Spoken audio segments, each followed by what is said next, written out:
In the last few slides, we saw how to designate an appropriate contact and target surfaces, reducing the chances of an under-constrained model, and choosing the appropriate contact settings to facilitate easy convergence. Now, we are going to learn about the result interpretation. Critical outputs that are to be checked while interpreting the contact results are: 1. Contact status. 2. Contact penetration. And 3. Contact pressure.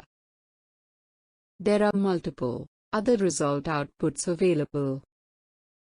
However, careful assessment of the above three outputs can provide a lot of information about the overall accuracy of the contact simulation.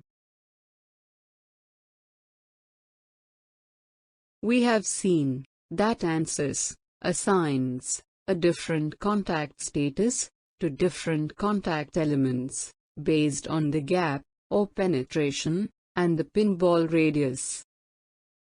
We are going to get into more details of the contact status. We have seen three contact status. 1. Far open.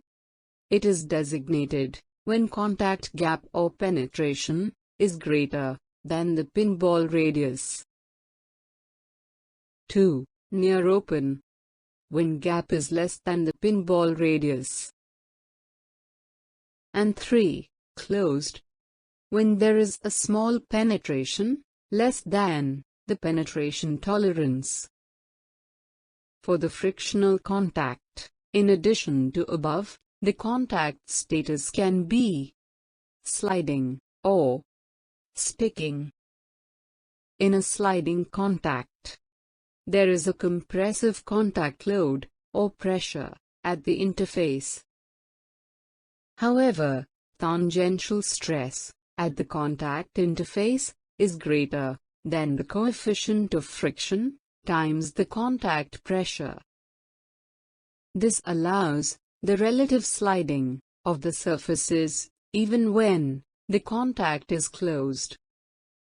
In the sticking contact, the contact pressure is so high that the coefficient of friction times the contact pressure is greater than the tangential stress at the contact interface.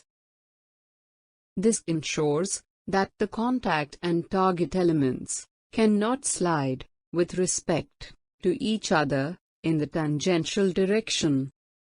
Depending on the problem under consideration, it may be worthwhile to check the contact status.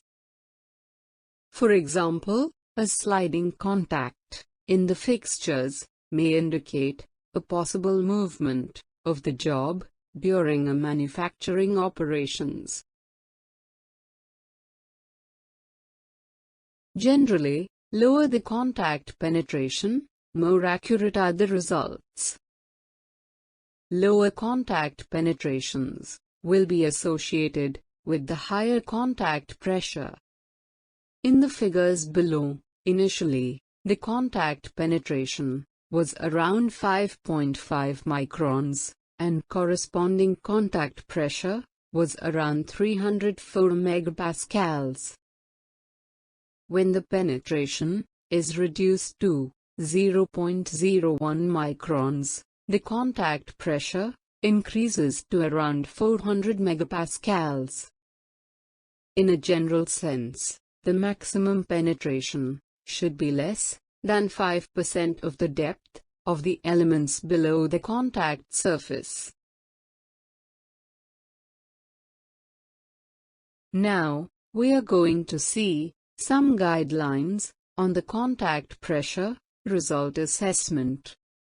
Average contact pressure is equal to the compressive load on the structure divided by the area of the elements in contact.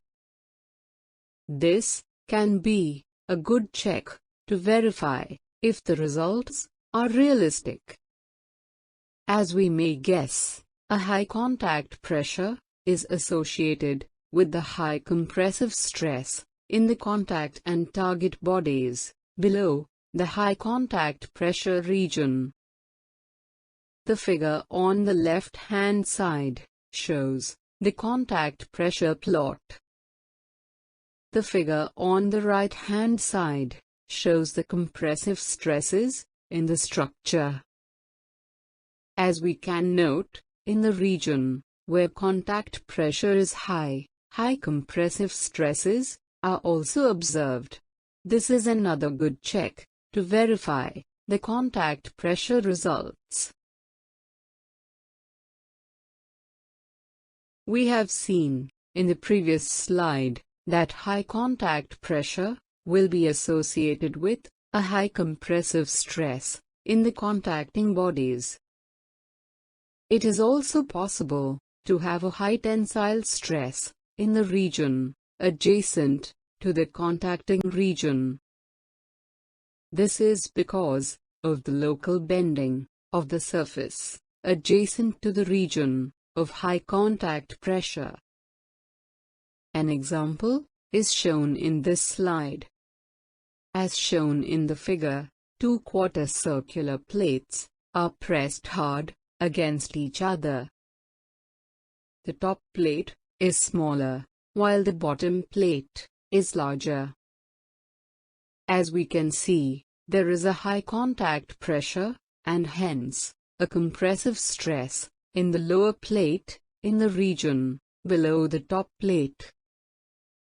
Immediately adjacent to the region pressed by the upper plate, the surface shows the tensile stress. This is because of the localized bending of the lower plate top surface.